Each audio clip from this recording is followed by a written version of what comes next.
Yes अब मैं second stanza आपको करवा रही हूँ। सेकेंड स्टैंजा ध्यान से समझना है।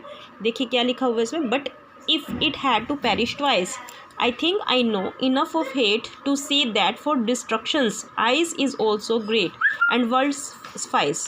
क्या है यहाँ पर, but if it had to perish twice. अब यहाँ पर हम पहले क्या देखेंगे, राइमिंग स्कीम देखेंगे कि राइमिंग स्कीम क्या बनती है। हमारा फर्स्ट वर्ड क्या है, ट्वाइस, ठीक है। सेकेंड लाइन का लास्ट वर्ड क्या है, हेट। थर्ड लाइन का लास्ट वर्ड क्या है, आइस। फोर्थ लाइन का लास्ट वर्ड क्या है, ग्रेट। और लास्ट लाइन का लास्ट वर्ड क्या है, स्पाइस, ठीक है। तो यहाँ हम देखो ट्वाइस, ट्वाइस, आइस, स्पाइस, ये तीनों वर्ड मिलते हैं। तो ट्वाइस को हम क्या देंगे, ए।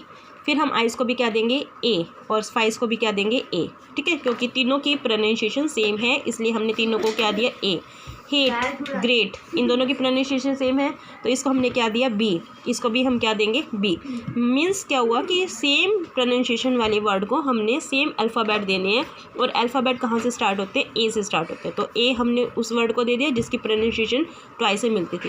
फिर हमने हेट को बी दिया, हम बी उसको देंगे जिसकी प्रोनाउंसिएशन किससे मिलती है, हेट से मिलती है, ठीक है। तो इसकी राइमिंग स्कीम क्या बन गई, ए बी ए, ठीक है। मीन्स क्या हो गया कि फर्स्ट स्टैंजा की राइमिंग स्कीम अलग थी, सेकेंड लाइन की राइमिंग स्कीम क्या है, अलग है। तो इसकी राइमिंग स्कीम क्या हो गई, ए बी ए, ठीक है। अब हम स्टैंजा करते हैं।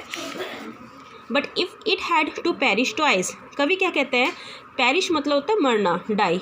ट्वाइस मतलब क्या होता है, दो बार। कि अगर संसार का अंत दो बार हुआ, ठीक है, मतलब अगर संसार नष्ट होता है और दो बार नष्ट होता है।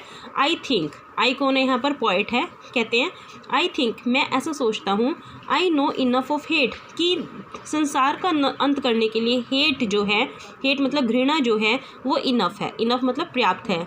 To say that ice, that for destruction ice is also great. Destruction मतलब विनाश, विनाश के लिए आइज, आइज मतलब क्या होता है, हेट्रेड। हेट्रेड जो है वो ग्रेट है, महान है, इससे पूरे संसार का अंत हो जाएगा। एंड वुड सफाइस, और यह है, फिर वही वर्ड लिया गया, सफाइस मतलब क्या होता है, पर्याप्त होना, कि हाँ यह पर्याप्त है, आइज से ही संसार का अंत हो जाएगा, ठीक है। पहले तो कवि ने क्या कहा कि डिज़ायर से, फर्स्ट स्टैंजा में तो क्या कहा था, डिज़ायर से संसार का अंत होगा। लेकिन अब क्या कवि क्या कहता है कि अगर संसार का अंत दो बार हुआ तो दूसरी बार किससे होगा, आइस से होगा। आइस मतलब क्या है, घृणा से है, ठीक है। दोबारा फिर से, but if it had to perish twice, लेकिन संसार का अंत अगर दो बार होता है, पेरिश मतलब अंत। आई think I know enough of hate, तो मेरा ऐसा मानना है कि हेट पर्याप्त है। किस लिए पर्याप्त है, to say that for destruction ice is also great, कि डिस्ट्रक्शन के लिए, विनाश के लिए आइस जो है वो ग्रेट है, महान है। एंड वुड सफाइस, और यह सफिशिएंट है, पर्याप्त है संसार का अंत करने के लिए। मीन्स संसार का अंत करने के लिए हेट्रेड जो है वो पर्याप्त है। संसार का अंत एक बार अगर होगा तो किससे होगा, इच्छाओं से होगा। और दूसरी बार अगर संसार का अंत होता है तो दूसरी बार किससे होगा, घृणा से होगा, ठीक है। ये इसमें संसार के अंत के बारे में बताया।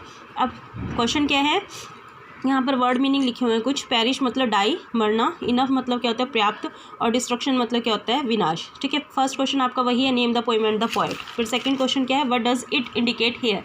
इट वर्ड किस चीज़ के लिए यूज़ किया गया है, यहाँ पर इंडिकेट स्टैंजा में यूज़ किया गया वर्ड। तो इंडिकेट किसके लिए यूज़ किया गया, वर्ल्ड के लिए। What is the rhyming scheme, ये हम कर चुके हैं।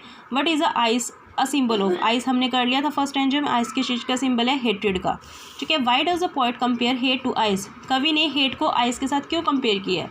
The poet compares hate to ice because both are destructive, क्योंकि दोनों ही विनाशकारी हैं, ठीक है। बर्फ़ भी अगर ज़्यादा मात्रा में हो तो वो भी विनाशकारी है, और हेट मतलब घृणा, ये दोनों ही विनाशकारी हैं। इसलिए कवि ने आइस जो हेट जो है उसकी तुलना किससे की है, आइस से किया।